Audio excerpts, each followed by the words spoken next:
People often ask me, how you know so much about all these different topics you always speaking about? Well, let me tell you something. It's not by osmosis. I read. And I mean, I read. This ain't even all the books I read. I'm not trying to make this video to show you that how much books I read. No. I'm trying to show you that if you want to know about your future, you have to first learn about your past.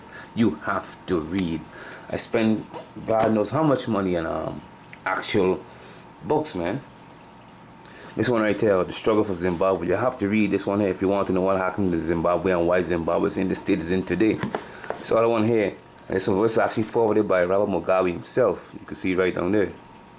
This other one here by Edward Wilmot Blythe in here. It's the title of the book right there. Good to read also. This book here, From Babylon to Timbuktu. If you really want to know what happened in them time, read the book. You know, it's right there, it's written. The other one here by a famous Pan-Africanist, Frantz Fanon, Dying Colonization. Boom, another one here by the same dude. You gotta read, man. This other dude here, Hubert Henry Harrison, they used to call him the Black Socrates. You know, he wrote this book right here. This one right over here, When Africa Awaits. And it was written back in 1920. And believe it or not, the information in this book is still valid to this day. We have books here by Laila Africa, what melanin means to black people. It's definitely a good read. You need to read to understand how to actually nurture your melanin right here. Another one by Laila Africa, Nutricide. I'm in the process of finishing this one up right now. It's a little bit worn, but every place I go, I take it with me to read it, you know. And this other one I just got in the other day, right before Christmas. This one here is going to take me about a year to disseminate all the information in this book here. By Laila Africa. Is a good book. Cost you about $50, but it's well, in my opinion, it's worth about $300. The information in that book already, that I've seen already. People ask me, well, how come you're into Christianity and different religion? Because I read it. And when I read it, I started to say, you know what? Christianity don't make much sense to me, you know. So I started reading different books to understand why they make sense. This is one that I read to understand why. There's another one here.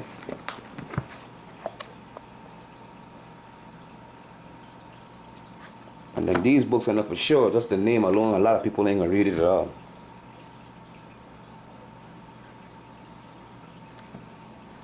Another one by John Jackson. Just the names alone gonna turn people off alone. They ain't gonna read it. Another one by John Jackson again.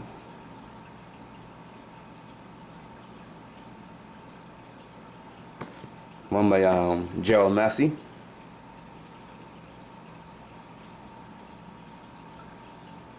And another one I haven't read yet. I'm about to read. You can see I'm just starting up there at the top. The Black Genesis. So my fingers in the building. With the title.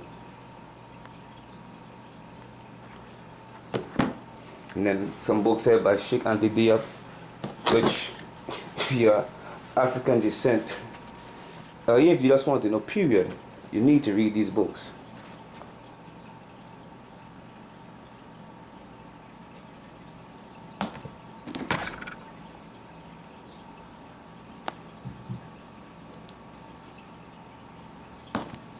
This one here doesn't really mess with your mind when you see what was actually done to us and around the world.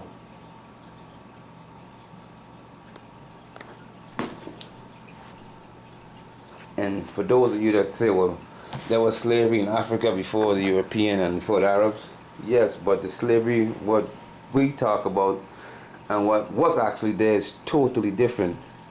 And reading this book here by Elano Equiano, written by himself, was called him Gustavo Bassa, you know.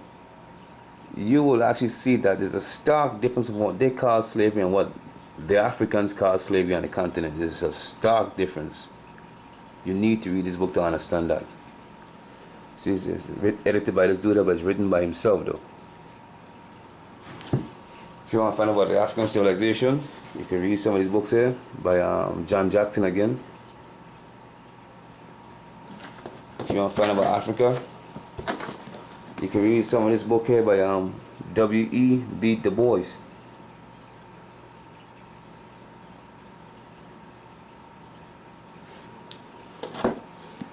This is, to me, this is one of Du Bois' better books to me, but I mean, it's pretty much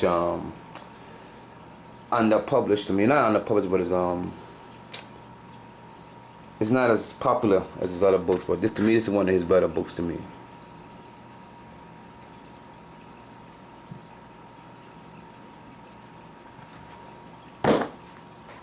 Then of course, everybody knows about this one.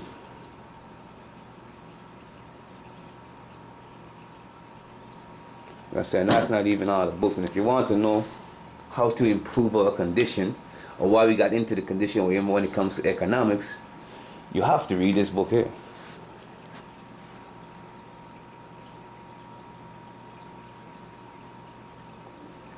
And then this book here gives you a really good blueprint of how to get out of this situation.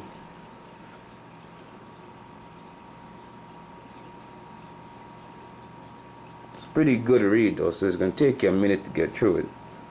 But it's well worth it though. And more information about the Bible, and like I said, what caused me to change my mindset a whole lot. Book by Dr. Ben Buchanan.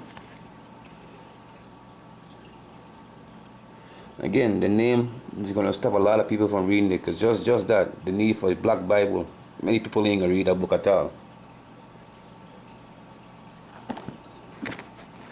More information on Africa. Ben Buchanan again. And George Simmons, he's now passed on, so he's now with the ancestors.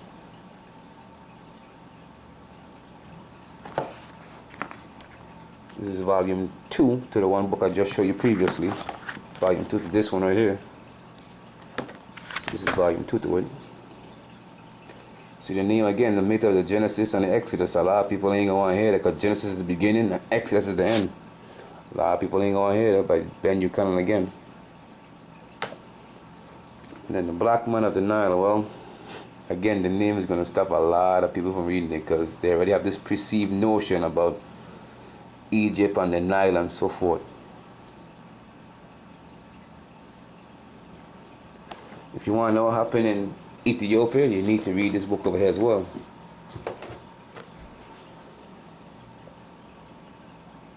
Very good book, by the way. You know, get some information here, but I think Haile Selassie in this book as well. And again, if you want to know what happened during the transatlantic slave trade, read The Sins of the Fathers.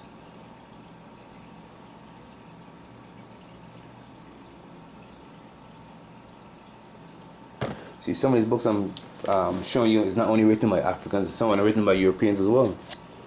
The Black Man's Board. This one is by Basil Davidson.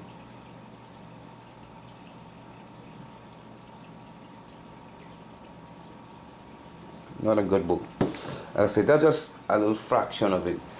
But you have to read, man. You have, there's no way around it. You got to read to understand what's going on. They put the information in the books because they know you're not gonna read anything. It's right there in plain text. They don't have to hide the fact now. We just don't read it. So it's pretty much what I say. This is, like I said, this ain't all of them. It's just some of the books I wanted to show you that actually had an effect on my life. Some of them I've actually read, like the one on Lagi Africa, the holistic one I'm showing you, but I haven't read it yet. I just got to look through it. This big behemoth back here. Haven't read it yet. Just got it the day before Christmas. But it's a thick book as well. Well worth the money. Well worth the money. On another note, I'll be remiss if I didn't show you or tell you about these books here, The Destruction of Black Civilization by Chancellor William. This is a definite must read. And for all my intellectual African Americans out there, and Africans period, we think that now we're educated, we somehow achieve some status symbol, you know, we somehow understand what's going on. Not even by a long shot. This one book here, The Miseducation of the Negro, tells you that. This is by Carter G. Woodson. And they have another book by Harold Cruz, The Crisis of the Negro Intellectual. You see, we believe these problems we having is just started somehow. That can't be farther from the truth. Another one by Harold Cruz here. Black Minorities in America, Pure Society. Plural but equal. Notice how the book is actually the cover for the design for the book, the cover design. Then another one here by Booker T. Washington, The Future of the American Negro. So these are books you need to read, but unless you really understand that the information's in the book, you'll never read it. You never figure out anything. Well, the Zulu's War you should look at also. This one here to tell you what happened in the time of the Zulu War. Definitely a good read too. Another book I'm talking about though. And have the Scramble for Africa. If you want to know what happened to Africa back then, and there's a new Scramble for Africa right now. It's from 1876 to 1912. Pretty big read. But what happened then is what's happening right now in 2013, 2014, and beyond. You see, this is the same art of the Boer War also. So what's happening is the same thing. History repeats itself, but we think this is somehow new because we don't read, we don't understand history. You see, we don't seem to understand that at all. So, I mean, any book in Dr. Clarke, actually you should get all of Dr. Clarke's book also. Black Liver, White Wealth, definitely a next good read also. And this is the book I'm looking for right here. They Came Before Columbus. This book is the one that started me on my journey to seek information right there. They Came Before Columbus by Ivan Van Sertima. This one right there. So, do your research, man. Just read. Learn the lessons. Read and comprehend the lessons. People are asking me, what are we going to do once we read the books? That's a funny question. So I read the books, well, now what?